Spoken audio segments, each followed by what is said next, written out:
Hey everybody, it's Mike here at over50cycling.com. So we're going to talk a little bit about my January here. So this wasn't the greatest January I've had in terms of training, not in miles and not in time. I had a kind of lazy start there the first part of January. The party was still going on since the first of the year was midweek. And got things going, the next week. And then after that, I started feeling like I was maybe coming down with something. So I took a little bit of time off. But the point is, hey, finish hard. And the real point is I'm still stuck on my dang trainer. And hopefully it looks like things are going to open up here in the next week or so. So I can at least get out and do some endurance rides. But really, you can get a lot of the same benefits of getting all that volume in by cranking up your intensity. And so I want to show you kind of what my middle 3 days look like here in my training. There's steady state rides I'm doing and stomps. So let's look at the steady state ride that I did yesterday. Now, a steady state ride is helps you build your aerobic capacity.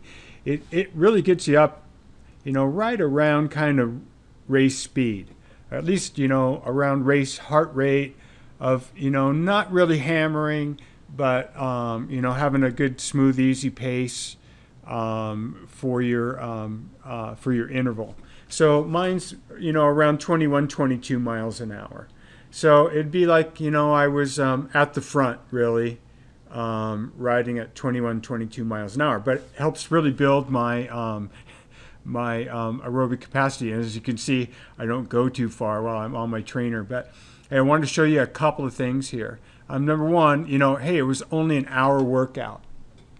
And really, I had, I'm warming up here. I'm recovering in between my intervals and cooling down afterwards. So really I had 24, I guess, more difficult minutes. And I keep those, in a heart rate range that's, right around my lactate threshold, maybe just a little bit over what my lactate threshold is. And these particular intervals were each 12 minutes in length, and then there was 8 minutes in between them. So, so that kind of intensity can give you a really good workout. In fact, it can really even help your endurance, believe it or not. There's a lot of studies I've been looking at, and you could look up Tabata training online, and you'll see it's like high interval and high intensity interval training. And this is pretty high intensity here for January. So where I don't want to really start working my aerobic or anaerobic system, or even the really high end of my aerobic system.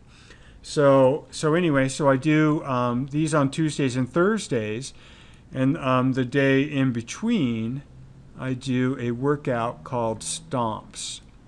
And in January, stomps are great. I haven't been able to do these intervals the last couple of years. I had this minimum effective training dose mentality where I started riding actually in about March, maybe the end of February, and did a lot of skiing over the winter, and did some strength work, but really didn't spend a lot of time on the bike. And this year's a lot different. But so let's talk about stomps. So stomps, basically, these are great intervals to help you with your sprinting.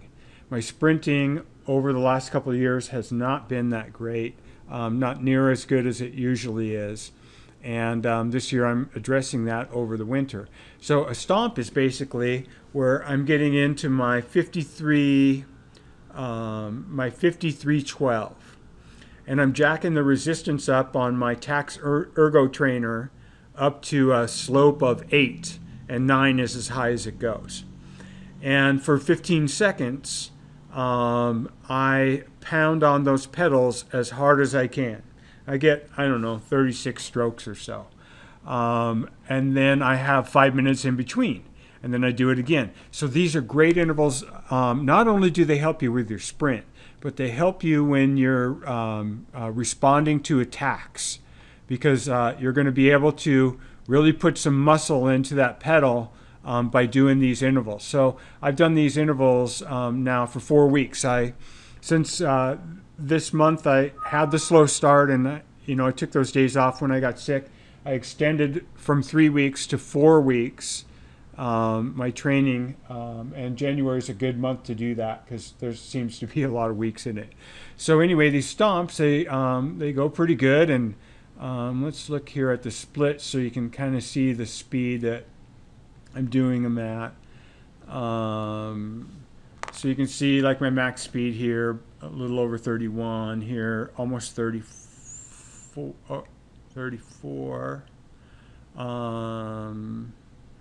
33, 31, 34 and a half, and 31.6. So, I'm not like doing, my cadence on those isn't very fast at all. But they do, it does start moving up. So anyway, this gives you an awesome way to help respond to all of those